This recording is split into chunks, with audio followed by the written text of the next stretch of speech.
प्रेम से बोलेंगे राधे राधे और थोड़े भाव के साथ राधे राधे। अब नारद जी कहने लगे, भाइयों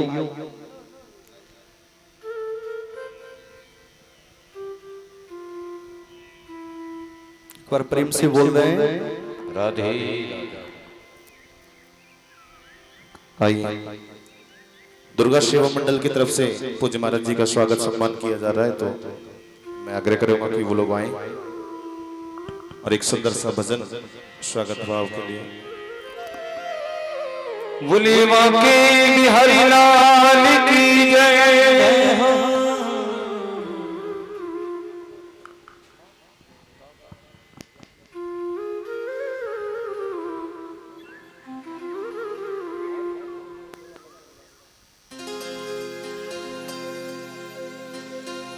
बोले बाके बिहारी लाल की जय।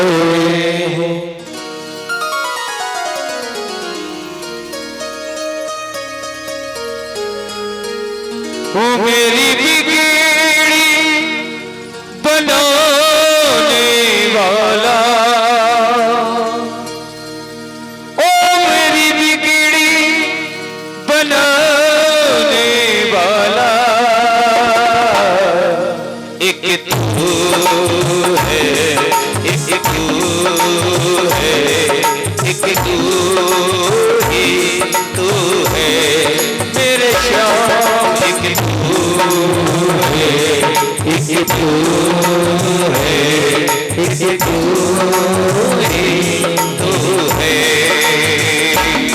मेरी बीड़ी बनाने वाला, ओ मुझे सीने से लगाने वाला। एक तू है, एक तू है, एक तू ही तू है। एक तू है, एक तू है, एक तू ही तू है।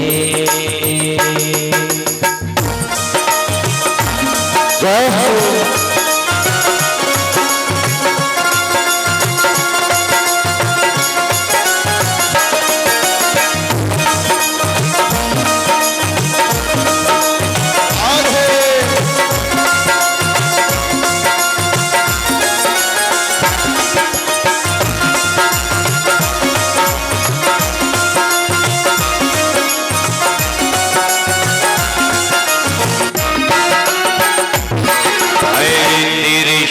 श्याम तू किसी को न जानूं, तेरे सिवा श्याम मैं तो किसी को न जानूं। तेरे सिवा श्याम मैं तो किसी को न जानूं, तेरे सिवा श्याम मैं तो किसी को न जानूं।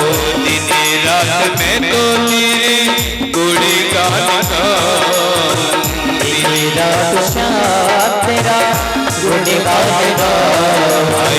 दिन रात में तो तेरा गुणगान गाऊं, दिन रात में तो तेरा गुणगान गाऊं। मुझे गोद बिठाने वाला, ओ मेरे टुकड़े मिटाने वाला, एक तू है, एक तू है, एक तू ही तू है मेरे श्याम। एक तू है, एक तू है, एक तू ही तू है। और सबकी बिगड़ी मनाने वाला, सीने से लगाने वाला, एक तू है, एक तू है, एक तू ही तू है मेरे श्याम। एक तू है, एक तू है, एक तू ही तू है।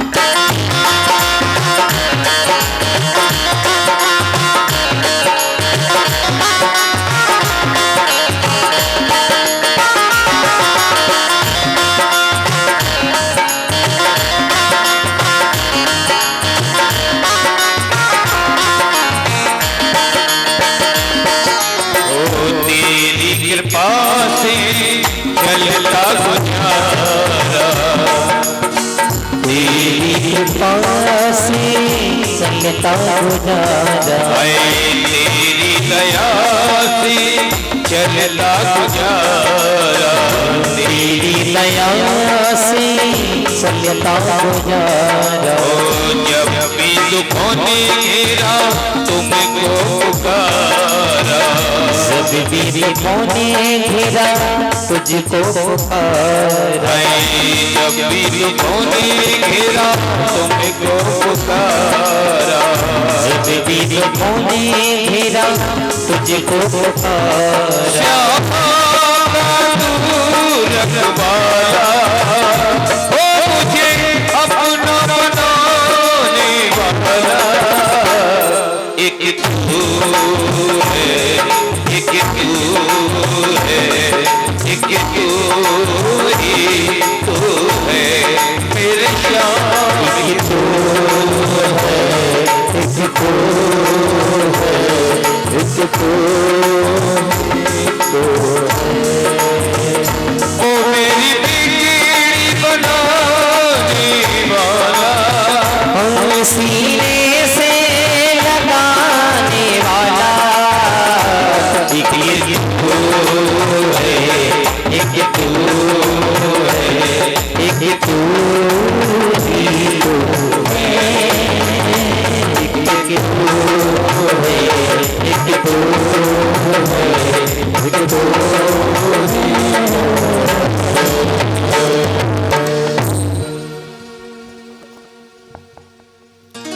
प्रेम से बोलेंगे और थोड़े भाव से।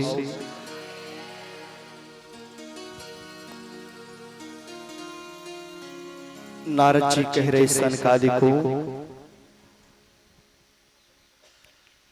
मेरे दुख का कारण सुनो, मैं क्यों दुखी हूं। मैं पृथ्वी को सर्वोत्तम लोक मानकर वहां गया, सभी तीर्थों में पहले मैंने भ्रमण किया, इसके बाद हमने विचार किया चलो अब संतों के यहां चलते हैं और सत्संग करेंगे। नारद जी कहते सनकादि को, कलयुग में तो बहुत से संतों की परिभाषाएं ही बदल गई। एक महात्मा जी के आश्रम के बाहर हम पहुंचे, बड़े बड़े वाहन खड़े और बहुत सुंदर भव्य आलीशान आश्रम। हमने वहां किसी से पूछा, भैया ये इतना सुंदर आश्रम ये वाहन किसके? बोले त्यागी जी महाराज, नाम है त्यागी जी महाराज, जो सब कुछ त्यागे बैठे हैं, कुछ लेते नहीं हैं और इतना सुंदर सब कुछ। नारद जी कहते सनकादि को हम आगे बढ़े, फिर हमने क्या देखा, एक आश्रम के बाहर बहुत से बच्चे शोरगुल कर रहे हैं, बहुत शोर शराबा है। हमने पूछा भैया यहाँ इतना शोर शराबा क्यों, ये आश्रम किसका? बोले मौनी महाराज का। नाम मौनी महाराज और इतना शोर। फिर हम आगे बढ़े, फिर हमने एक आश्रम के बाहर क्या देखा, छोटे छोटे बच्चे खेल रहे हैं, बहुत सी स्त्रियां हैं। तो हमने कहा आश्रम के बाहर स्त्रियां और ये बच्चे। तो किसी ने कहा महाराज ये ब्रह्मचारी महाराज की नाम है, ब्रह्मचारी महाराज और विवाह बच्चे। नारद जी कहते सनकादि को, मैं बहुत दुखी हुआ, अब क्या करें? तीर्थों में शांति नहीं मिली, संतों के यहाँ शांति नहीं मिली, चलो अब गृहस्थों के यहाँ चलते हैं। हम गृहस्थों के यहाँ पहुंचे। सनकादिकों गृहस्थों के यहाँ भी हमें शांति देखने को नहीं मिली। आज गृहस्थों में संबंध नहीं होते, व्यापार होने लगा महाराज। अब संबंधी नहीं बनते, अब व्यापार जुड़ता है। पहले महाराज क्या था, यदि प्रेम मिलता था, सम्मान मिलता था, अपनापन मिलता था तो रिश्तों को जोड़ा जाता था। लेकिन आज कलयुग के समय में महाराज संबंध कब होते हैं? बोले आर्थिक स्थिति को देखकर। हम लड़के का विवाह तो करेंगे लेकिन हमें दहेज में 50 लाख रुपए चाहिए, 20 लाख रुपए चाहिए। ये संबंध है, व्यापार हुआ ये तो। आप पैसा मांग रहे किसी वस्तु का तो व्यापार है, वो संबंध कहां हुआ? संतों के यहाँ शांति नहीं, गृहस्थों के यहाँ शांति नहीं। फिर नारद जी कहते हैं हम पहुंचे श्री धाम वृंदावन और वृंदावन में यमुना जी में हमने स्नान किया और यमुना जी के किनारे भी हमने एक आश्चर्य देखा। क्या आश्चर्य देखा नारद जी? बोले एक स्त्री रो रही है, कुछ देवियां उसे घेरे बैठे हैं, कोई पानी पिला रही है, कोई ढंढस बना रही है, कोई पंखा जला रही है और उस स्त्री के सामने दो पुरुष अचेत अवस्था में पड़े हैं और वो रोए जा रहे हैं। नारद जी कहते पहले हमने सोचा इस स्त्री का दुख कुछ कम किया जा सके, ऐसा कुछ प्रयत्न करूं। मैं आगे तक गया लेकिन फिर मैंने अगले क्षण विचार किया कि माताओं बहनों का तो स्वभाव होता है, बातों ही बातों में कब हंसने लगे कब रोने लगे पता ही नहीं चलता। तो कहीं ऐसा ना हो देवी जी हम पर गुस्सा करने लगे, हम संत हैं में फटकार पड़ेगी। तो हम लौट के चलने लगे। तब तक उस रोती हुई देवी ने मुझे आवाज दे दी, भो भो साधो क्षणं तिष्ठ मच्चिन्तामपि नाशय दर्शनं तव लोकस्य सर्वथा गहरं परम। बाबा जी महाराज जी रुक जाइए। नारद जी कहते फिर मैंने मुड़कर देखा, वो स्त्री रो रही है, मुझे आवाज दे रही है महाराज जी रुक जाओ। मैं उस युवती के पास पहुंचा, मैंने उससे पूछा देवी काशी तुम कौन हो? का विमऊ, ये जो देवियां तुम्हें घेरे बैठी हैं रो रही ये कौन है? और का ये जो वृद्ध पुरुष तो सामने पड़े हैं ये दोनों कौन हैं? वह देवी कहने लगी महाराज अहम भक्तिरिति ख्याता इमौ मे तनियौ मतौ ज्ञान वैराग्य नामानो काल योगेन जर्जरौ।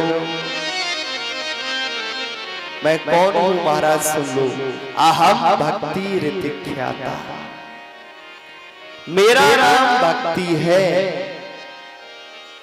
और ये दोनों इमौ में तनयौ मतौ। ये जो सामने दोनों पड़े हुए हैं ये मेरे पुत्र हैं, मेरे बेटे हैं दोनों। नाम क्या है? ज्ञान वैराग्य नामानो। एक का नाम ज्ञान है, दूसरे का नाम वैराग्य है। पर काल योगेन जर्जरो। लेकिन महाराज समय की विडंबना देखिए, मां तो नव युवती बनी बैठी है, लेकिन मां के सामने उसके दोनों बेटे बुजुर्ग हो गए, बूढ़े हो गए। नारद जी कहने लगे, भक्ति अपना पूरा परिचय दो। तुम कहां पैदा हुई, कहां पली बड़ी, यहां तक कैसे पहुंची, हमें अपने विषय में पूरा बताओ। आहा, वह भक्ति महारानी कहने लगी, नारद जी उत्पन्ना द्रविणे साहम वृद्धिं कर्णाटके गता। क्वचिन महाराष्ट्रे गुर्जरे जीर्णतां गता। उत्पन्ना द्रविणी साहम, मैं द्रविड़ देश में पैदा हुई। द्रविड़ देश कहते हैं दक्षिण भारत को। महाराज मैं दक्षिण भारत में पैदा हुई। उत्पन्ना द्रविणी साहब वृद्धिं कर्णाटके गता। कर्नाटक आदि में मैं बड़ी हुई। क्वचित महाराष्ट्र, महाराष्ट्र आदि प्रदेशों में मेरा बड़ा भारी सम्मान हुआ। पर गुर्जरे जीर्णतां गता। लेकिन कहीं कहीं मुझे पाखंडियों से खंडित होकर भागना पड़ा। ये जो देवियां बोले, ये गंगा यमुना सरस्वती नर्मदा कावेरी आदि नदियां हैं। महाराज मेरे बच्चे कैसे स्वस्थ होंगे, कोई उपाय करो। अब नारद बाबा ने आसन जमाया, बैठ गई। भक्ति अब तुम चिंता मत करो, अब तुम्हारे सारे दुख दूर हो जाएंगे, मैं प्रयास करता हूं। अब नारद जी ने प्रयास प्रारंभ किया। सनय सनय धीरे धीरे चारों वेद सुना दिए, उपनिषद सुनाई और गीता पाठैर मुहुर्मुहु। गीता का पाठ एक बार नहीं, गीता पाठैर मुहुर्मुहु। गीता का पाठ कई बार उन बालकों को सुनाया। तो गीता का पाठ सुनने के बाद में थोड़े से स्वस्थ हुए, लेकिन अगले ही क्षण फिर गिर पड़े। अब तो नारद जी भी चिंता में आ गए, क्या करें। हमने इनको वेद सुनाई, उपनिषद सुनाई और गीता का पाठ कई बार सुनाया, लेकिन ये बालक स्वस्थ नहीं हो पा रहे हैं। अब क्या करें। तभी आकाश से आकाशवाणी हुई, नारद जी कुछ ऐसा उपाय बताओ इन बच्चों को जो संत महात्माओं की वाणी से निकला हुआ हो। कुछ ऐसा जिससे इन्हें चेतनता मिल जाए, ये बच्चे जल्दी स्वस्थ हो जाएं। कुछ ऐसा उपाय करो। नारद जी कहने लगी, क्या अभी तक हम उपाय नहीं कर रहे थे। गीता का पाठ, वेद, उपनिषद, क्या ये उपाय नहीं थे। हमने सारे उपाय किए। अच्छा, कुछ संत महात्मा बताएंगे तो चलो संतों के पास चलते हैं। नारद जी ने भक्ति से कहा, भक्ति तुम चिंता मत करना, अपने बच्चों को लिए यहीं बैठे रहना, हम कुछ उपाय खोजने जाते हैं। अब नारद जी महाराज निकले, जो भी संत मिलता रोकते हैं, भैया भक्ति के दोनों पुत्र कैसे स्वस्थ होंगे, कोई उपाय बताओ। अब संत महात्मा नारद जी को देखकर तो वैसे ही चुप हो जाते, अरे नारद जी जैसा संत, ज्ञानी संत, इनके सामने क्या बोले, इन्हें क्या उपाय बताएं। बहुत से संत तो नारद जी को देखकर मौन होकर बैठ जाते, महाराज हमारा मौन व्रत है। नारद जी जैसा ज्ञानी संत, नारद जी कहते, महाराज सनकादिको मेरे अग्रजो, मैं इसीलिए दुखी हूं। मेरे दुख का कारण यही है कि मैंने भक्ति के पुत्र ज्ञान और वैराग्य को पुष्ट नहीं कर पाया।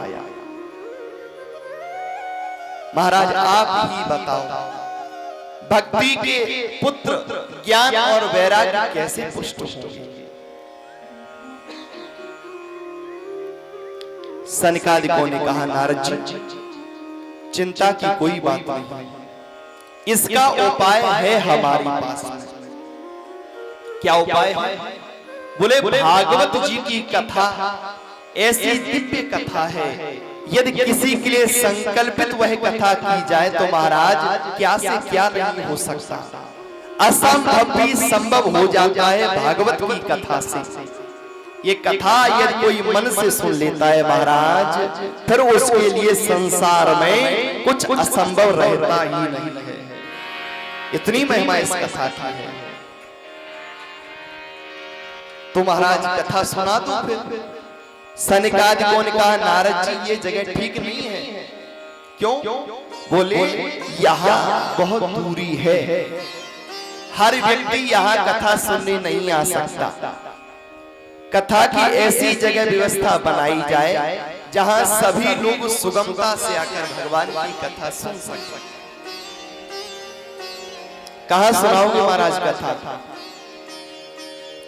बोले हरिद्वार में गंगा द्वारे समीपे तटमानंद नामकम। हरिद्वार में कथा सुनाई, गंगा जी के किनारे और आनंद नाम के तट पर। चलो महाराज वही कथा होगी। नारद जी आ गई, सनकादिक आ गई और साथ साथ में नारद जी महाराज भागवत की कथा का प्रचार कर रहे। भैया चलो सभी लोग जल्दी से हरिद्वार में गंगा जी के किनारे आनंद नाम के तट पर भगवान की सुंदर भागवत की कथा होगी। प्रचार करते हुए चले आ रहे हैं। तो ये भागवत जी की कथा बताती है हम लोगों को इस भागवत की कथा का बहुत अधिक प्रचार करना चाहिए। जितना हो सके, जो मिले उससे कहे भैया राम राम, चलो देवी मंदिर पे अपने कोसली में भागवत की कथा हो रही है। देखो इस कथा का जितना प्रचार किया जाएगा, प्रचार करने वाले को बहुत लाभ मिलता है, बहुत बड़ा पुण्य है। लेकिन महाराज भगवान की कथा का प्रचार कौन करे? व्यर्थ की बातों से ही फुर्सत नहीं है। फालतू की बातों का हम लोग कितना प्रचार करते। किसी के यहाँ कुछ गलत हो जाए फिर देखो, अरे रोक रोक रोक, तुम्हें पता उनके यहाँ ऐसा हो गया, उनके बेटे ने ऐसा कर दिया, उनकी बहू ऐसी है। जिन बातों से हमारा नुकसान हो रहा है उन बातों का कितना प्रचार, और जिस कथा के प्रचार से हमारा लाभ होने वाला है उसका कोई प्रचार नहीं। चुपचाप चले आते हैं घर से अपने, किसी को नहीं बताते, पड़ोस को कोई चल देगा, चुपचाप आगे कथा सुनते, नहीं मानना। रास्ते में जब भी आप लोग आए तो सभी को टोक टोक भैया भागवत जी की कथा देवी मंदिर पे आना। सब कौन करा रहा है? बोले सभी लोगों की है, भगवान तो सबके हैं, सभी के सहयोग से कथा है, हम सभी लोग करा रहे हैं, आप लोग भी आ जाए।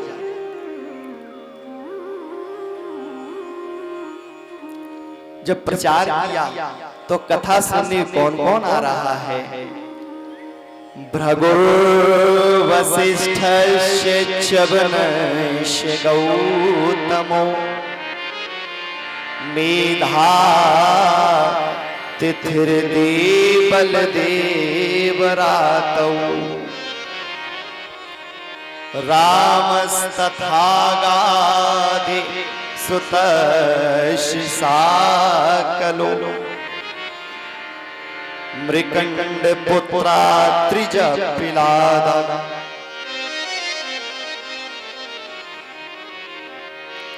सभी लोग आ रहे महाराज, और अकेले नहीं कोई आ रहे, मुनि गणा, मुनि लोग साथ में हैं, सहपुत्र पुत्र साथ में हैं, स्त्रियां साथ में हैं, शिष्य साथ में हैं। जिसके घर पर जो लोग हैं उन्हें साथ में लेकर भगवान की कथा सुननी आ रही है। तो ये कथा बताती है हम भगवान की कथा में अकेले ना जाएं। माताएं बहनें अपने बच्चों को साथ लेकर आए, पतियों को साथ लेकर आए, भाई लोग अपने बच्चों को, अपनी पत्नियों को जो भी मिल जाए साथ लेकर आए। एक बार प्रेम से बोल दें। और जैसे ही हरिद्वार में गंगा जी के किनारे आनंद नाम के तट पर भागवत जी की सुंदर कथा सुनाई है सनकादिकों ने, सनक सनंदन सनातन सनत कुमार चारों भाइयों ने। तो उस कथा के प्रभाव से होता क्या है, भक्ति के दोनों पुत्र ज्ञान और वैराग्य स्वस्थ हो गए। देखो भागवत की कथा की महिमा। भागवत की कथा कहाँ हो रही है? हरिद्वार में। और भक्ति के पुत्र कहाँ थे? वृंदावन में, यमुना जी के किनारे। और कथा की महिमा देखो, सभी स्वस्थ हो गए और भक्ति महारानी अपने दोनों पुत्रों के साथ में हरिद्वार में आकर गंगा जी के किनारे वहीं नृत्य करने लगे। ताता थैया ताता थैया।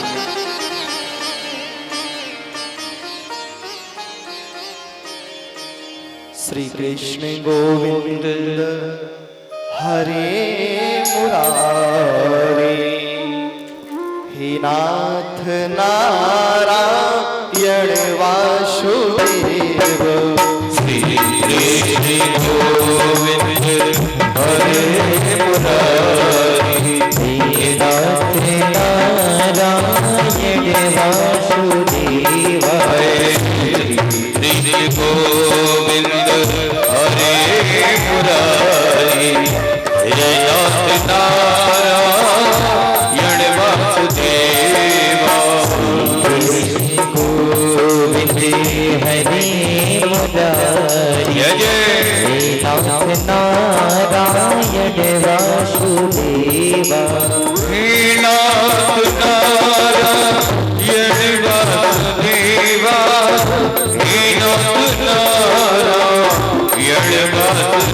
नारायण वासुदेव, हे नाथ नारायण वासुदेव।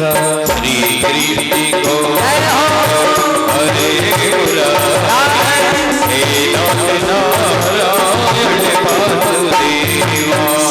कृष्ण गोविंद हरे मुरारी, हे नाथ नारायण वासुदेव।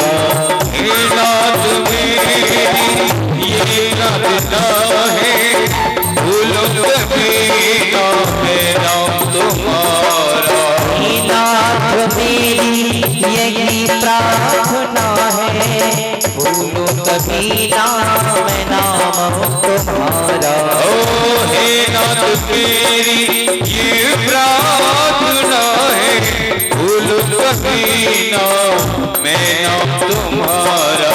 हे नाथ मेरी यही प्रार्थना है, भूलो कभी ना नाम तुम्हारा।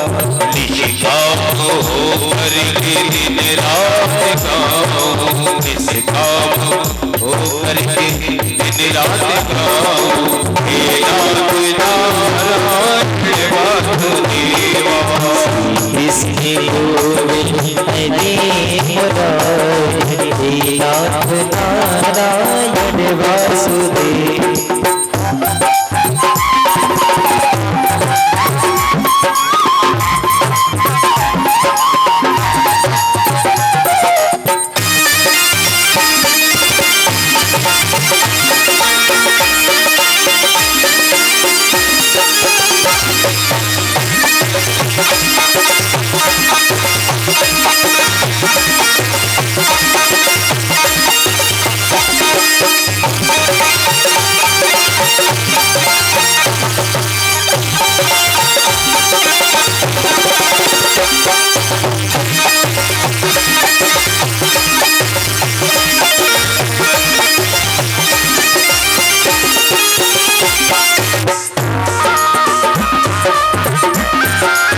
कृष्ण गोविंद हरे मुरारी नाथ नारायण वासुदेव।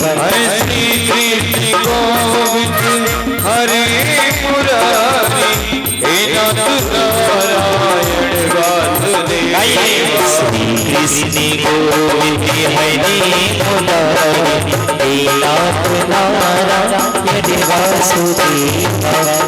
नाथ नारायण वासुदेव। नाथ नारायण वासुदेव। नाथ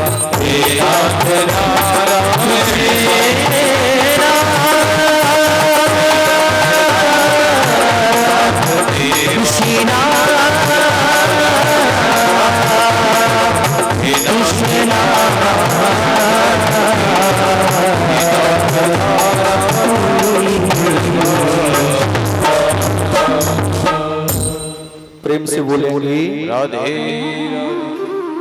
और थोड़े भाव से दे राधे।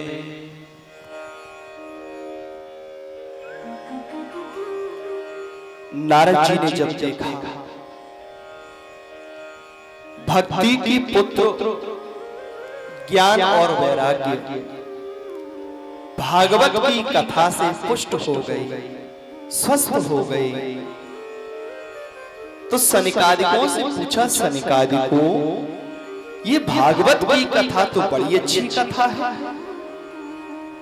महाराज, इस कथा से और किस किस का भला होता है, ये पूरी बात हमें बताओ। तो सनिकादिकों ने कहा, नारद जी ये मानी बात पाप कृतस्तु सर्वदा सदा दुराचारी रता विमार्गा क्रोधाग्निदग्धा कुटिलाशिकामिनः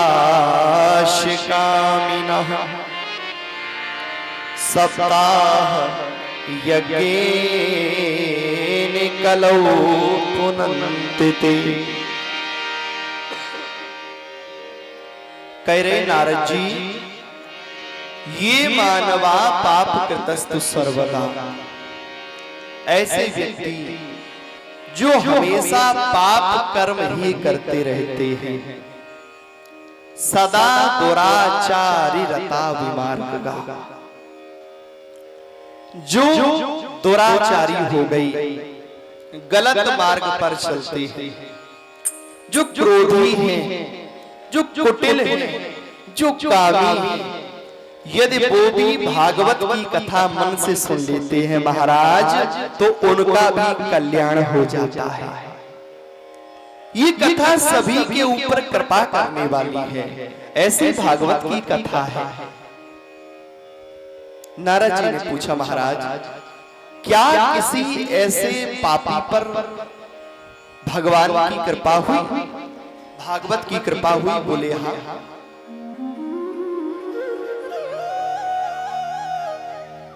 एक तुंगभद्रा नदी के किनारे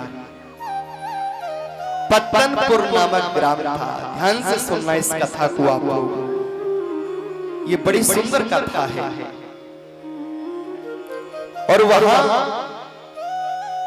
उस ग्राम में आत्मदेवापुरी तस्मिन् सर्ववेद विशारदः, एक आत्मदेव शर्मा नामक ब्राह्मण रहते थे और बहुत विद्वान थे। इनकी पत्नी का नाम था धुंधली देवी। ब्राह्मण देव बड़े सीधे साधे सज्जन, भगवान का नाम लेने वाले, भगवान की कथा करने वाले। और इनकी देवी जी जो थी वो बड़ी कुटिल स्वभाव, बहुत लोभी, झगड़ा करने वाली, लोगों की निंदा करने वाली, इस प्रकार के स्वभाव वाली। दुर्भाग्य से ब्राह्मण के यहाँ कोई संतान नहीं थी, और संतान नहीं थी महाराज। इसके अलावा ब्राह्मण ने गौ माता को पाल रखा है। इस गौ माता के भी कोई बछड़ा बछिया नहीं हुआ। फलदार वृक्षों को लगाते हैं तो किसी वृक्ष पर कोई फल नहीं लगता। अब तो बड़े दुखी हो गए ब्राह्मण। मैं कितना बड़ा दुर्भाग्यशाली हूं, मेरे यहाँ किसी संतान का जन्म नहीं होता, गाय भी बांझ रह जाती है, फलदार वृक्ष कभी फल नहीं देते। मैं कितना दुर्भाग्यशाली हूं। ऐसे जीवन को त्याग ही देना चाहिए। आज चले प्राणों को त्यागने के लिए।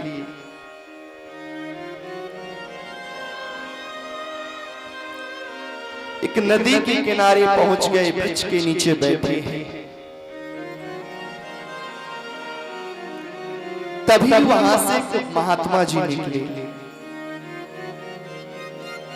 महात्मा जी ने विचार किया, ये व्यक्ति एकांत में रो रहा है तो निश्चित ही भगवान के लिए रो रहा होगा, भगवत प्राप्ति के लिए रो रहा होगा। महात्मा जी पहुंच गए। भैया क्यों रो रहे हो? अपने दुख का कारण हमें बताओ, हो सकता है हम तुम्हारा दुख कुछ कम कर सकें। उस ब्राह्मण ने कहा, महाराज हमारे यहाँ किसी संतान का जन्म नहीं हुआ, और इसके अलावा फलदार वृक्ष पर फल नहीं लगता, गाय भी हमारी बांझ रह गई। अब महात्मा जी ने सोचा, रे राम राम राम राम, हम तो विचार कर रहे थे कि एकांत में रो रहा है तो भगवान के लिए रो रहा होगा, ये तो संतान के लिए रो रहा है। अब महात्मा जी ने समझाना प्रारंभ किया, भैया संतान से किसी को सुख मिले ये कोई निश्चित नहीं है। माता पिता संतान पाने के लिए इस मंदिर पे उस मंदिर पे ये माला फिरवाना, ये जप करवाना है, जहां जो बता दे वहीं चलने को तैयार, जो उपाय बताए वो करते हैं। और सब उपाय करने के बाद भी संतान का जन्म हो जाए और वो संतान नालायक निकम्मी निकल जाए, फिर बताओ कितना दुख होता है। बताओ, हमने इनके लिए दर दर मंदिर मंदिर बैठ के हर जगह जहां जिसने जो बताया वो किया। तो संतान से सुख मिले ये कोई निश्चित नहीं कहा जा सकता। वही संतान रोने का कारण बन जाती है, बहुत रुलाती है वो संतान। कहने लगे संतान के लिए मत रो, भगवान के लिए रो। ब्राह्मण आत्मदेव कहने लगे, महाराज तुम क्या जानो संतान का सुख, तुम तो बाबा बैरागी हो। अरे जब छोटे छोटे बच्चे घर में खेलते हैं, सुबह से शाम तक पूरे दिन काम करके आओ और जब घर में आए थके हारे बच्चों का खिलखिलाता चेहरा देख लेते हैं, सारी थकान भूल जाते हैं। पूरे दिन की थकान निकल जाती है जब बच्चों को खुश देखते हैं, बच्चों के साथ बात करते हैं, सब कुछ भूल जाते हैं, सारा दुख भूल जाते हैं। बच्चों के साथ बड़ा आनंद मिलता है। और बच्चे जब तोतली भाषा में बोलते हैं ना, बुलाते हैं, तो उसमें तो क्या आनंद है। लेकिन तुम बाबा बैरागी क्या जानो संतान का सुख। महाराज हमें यदि कुछ देना चाहते हो तो हमें आशीर्वाद दे दो कि हमारे यहाँ संतान का जन्म हो जाए। महात्मा जी ने मस्तिष्क की रेखाओं को देखकर कहा, ब्राह्मण इस जन्म में तो क्या, अगले 7 जन्मों तक तुझे कोई संतान नहीं होगी। अब तो ब्राह्मण का दुख 7 गुना हो गया और दहाड़ मार के रोने लगा। ये क्या कह दिया महाराज आपने। संत के चरणों को पकड़ा और कहा कि महाराज अब या तो हमें संतान दे दो, अन्यथा मैं अपना सर पटक दूंगा आपके चरणों में, मैं मर जाऊंगा। मैं ब्राह्मण हूं और ब्रह्म हत्या का दोष आप पर लगेगा। हमें संतान दे दो। और हमें पता है यदि संत आशीर्वाद दे दें तो संत का आशीर्वाद भगवान भी नहीं काटते। भगवान का भी कहना है कि मोर बचन चाहे पड़ जाए फीका, पर संत बचन पत्थर की लीखा। संत यदि आशीर्वाद दे देंगे तो सब कुछ संभव है। महाराज आशीर्वाद दे दो। संत महात्मा ने झोली में हाथ डाला, एक फल निकाला और कहा भैया ये फल ले जाओ, अपनी पत्नी को खिला देना और उससे कह देना हमेशा साफ सुथरी रहे, किसी की निंदा ना करे और सदैव भगवान का नाम ले। और यदि भगवान की कृपा हो गई तो इस फल खाने से तेरे यहाँ संतान का जन्म होगा। आत्मदेव ब्राह्मण बड़ा प्रसन्न हुआ, घर आया, धुंधली से बुला रही, सुनती हो, कहाँ हो, जल्दी आओ। धुंधली आ गया, हाँ महाराज। बोले ये फल ये संत का प्रसाद है, इसे पालो और भगवान की कृपा से हमारे यहाँ संतान का जन्म होगा। धुंधली ने फल को लिया, फिर विचार किया खाऊं कि ना खाऊं, चलो रख देती हूँ बाद में खाऊं। ब्राह्मण खा ले, अरे अभी अभी नहाया नहीं है, नहा धोकर खाऊंगी आराम से, आप चिंता न करो, खा लूंगी। अब इसकी पड़ोसन आ गई, इसने पड़ोसन को पूरी बात बताई। अरे पड़ोसन सुनती हो, आज हमारे पतिदेव एक फल लेकर आई है, कह रहे किसी संत का प्रसाद है, इसे खाने से संतान का जन्म होगा। अच्छा तू बता मैं खाऊं कि ना खाऊं। पड़ोसन ने कहा देख, संत का प्रसाद बड़े सौभाग्य से मिलता है, इसे पा ले और देख भगवान की कृपा हो गई तो निश्चित ही संतान हो। कहने लगी पड़ोसन तुम्हें तो पता है यदि हमने फल खा लिया, हमारा गर्भ बढ़ा और उसी समय घर में यदि अग्नि लग गई तो हम कैसे दौड़ पाएंगे, हम तो उसी में जल के मर जाएंगे, हमें कौन बचाएगा। इसने अनेक तरह के कुतर्क किए तो पड़ोसन ने कहा जैसा तुझे ठीक लगे तू वैसा कर, तू किसी की बात मानने वाली नहीं है। समाज में कुछ लोग ऐसे होते हैं जो सबको अपनी बात बताएंगे, सभी से सलाह मांगेंगे, भैया तुम बताओ कैसा करें, और करेंगे वही जो उनके मन में होगा। सलाह सबकी लेंगे लेकिन करेंगे वही जो उनके मन में होगा।